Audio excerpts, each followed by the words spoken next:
Mga awit 28. Panalangin upang tulungan ng Diyos. Katha ni David. Tagapagtanggol kong Yahweh, ako'y nananawagan.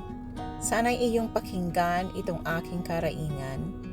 Kung katugunan ay hindi mo ibibigay, para na rin akong nasa daigdig ng mga patay. Pakinggan mo sana ang paghingi ko ng saklolo, kapag itinataas ang kamay ko sa iyong banal na templo. Huwag mo akong ibilang sa mga masasama, na pawang kalikuan ang mga ginagawa.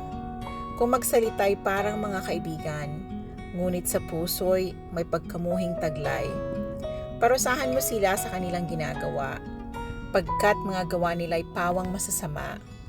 Parusa sa kanila'y iyong igawad.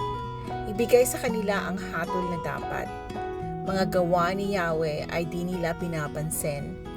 Mabubuti niyang gawa'y ayaw intindihin, kaya't sila'y kanyang pupuksain at hindi na muling pababangunin.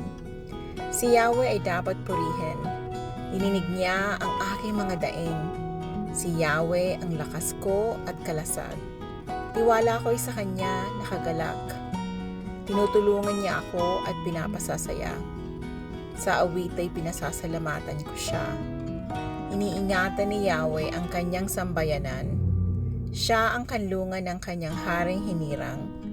Iligtas mo, Yahweh, ang iyong bayan. Ang mga sa iyo ay iyong basbasan.